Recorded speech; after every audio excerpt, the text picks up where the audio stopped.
How far would you go for a stranger?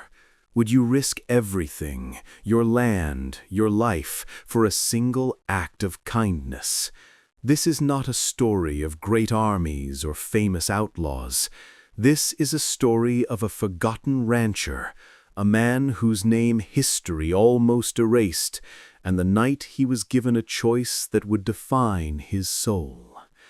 The Arizona Territory, 1878, a land of brutal beauty and unforgiving sun, and in a small, dust-choked cabin nestled in a valley the Apaches called the Place of Red Rocks, lived a man named Elias McCade.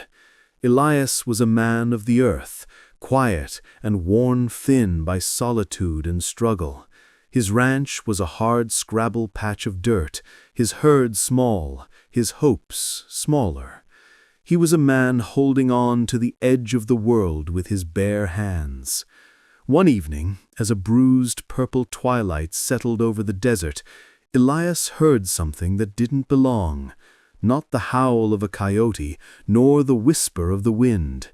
It was the sound of horses moving fast, and beneath that, a high, sharp cry of fear. He stepped out onto his porch, his old rifle held tight in his hand, and he saw them. Two figures, little more than shadows, stumbling out of the scrub and towards his cabin. As they drew closer, he saw they were young Apache women, their clothes torn, their faces etched with a terror so profound it stopped his breath. They collapsed at his feet, their words a frantic, gasping mix of their own language and broken Spanish. Raiders, from a rival tribe. Their escort was dead. They were taken. They had escaped. Elias stood there, a statue of conflict. His mind screamed the sensible thing. This is not your fight. To shelter them is to paint a target on your own back, to invite a war onto your land.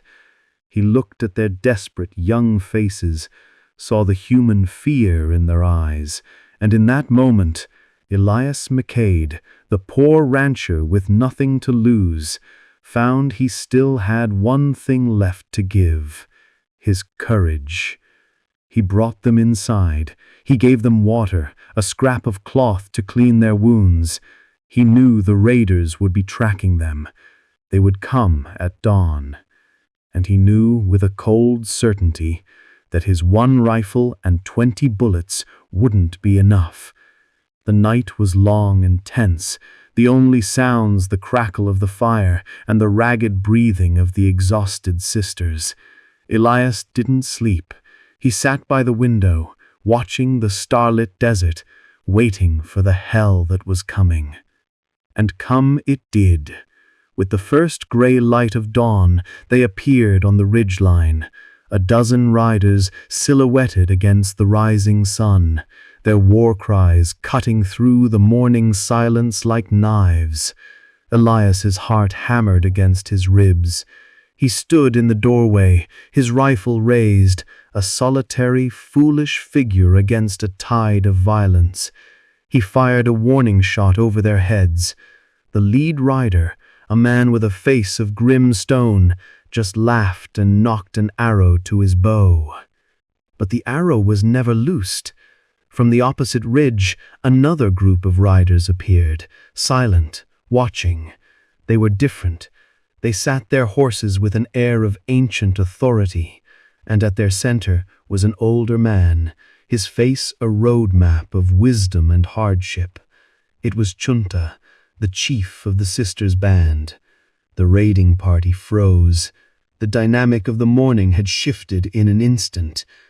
Chunta rode down into the valley, his eyes never leaving Elias's cabin. He ignored the raiders completely. He dismounted and walked slowly to the door. Elias, his hands shaking, lowered his rifle. The two sisters emerged, rushing to their chief, speaking in hurried, emotional tones. Chunta listened, his expression unreadable. Then his dark, penetrating gaze returned to Elias. He spoke in slow, measured Spanish. "You, the one who lives alone in the red rocks, Why? Why did you risk the anger of these men? Why did you protect what was not yours? Elias, his voice a dry rasp, could only tell the truth. They were afraid. They were alone.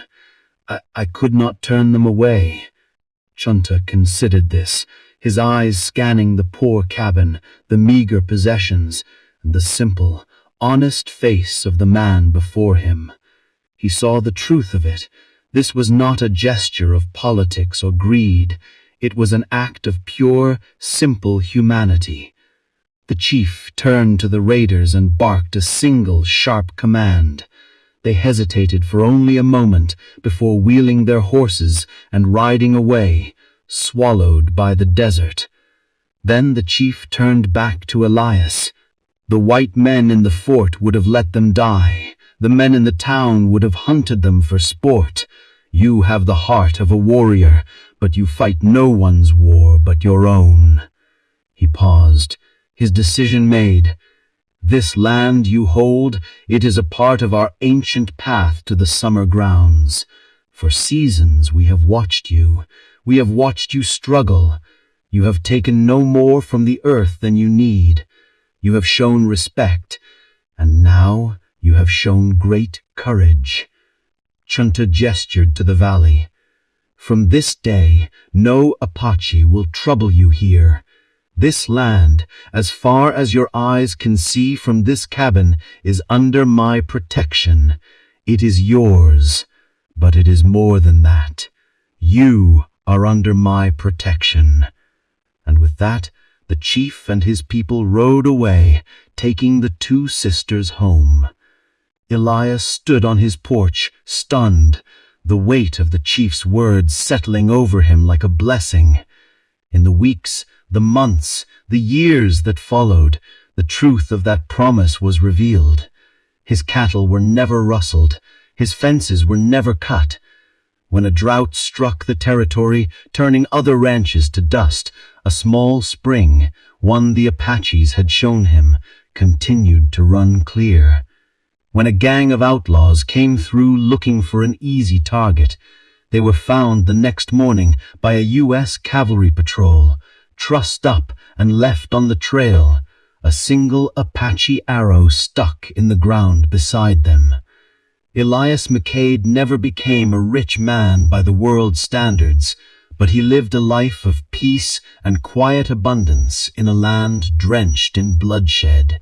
He had been given a gift far greater than gold: safety, respect, and a place in the world. His story is a whisper on the wind, a reminder that our legacy is not always written in the grand gestures celebrated in history books. Sometimes it is carved in the quiet, desperate moments of choice. It asks us what we would do when faced with a stranger's suffering. Would we build a wall or open a door? In a world that often rewards hardness, the story of the poor rancher and the Apache chief sings of the profound power of softness, of compassion. It tells us that a single act of humanity can build a bridge across the widest canyon of hatred and fear, and that sometimes the bravest thing a man can do is to be kind.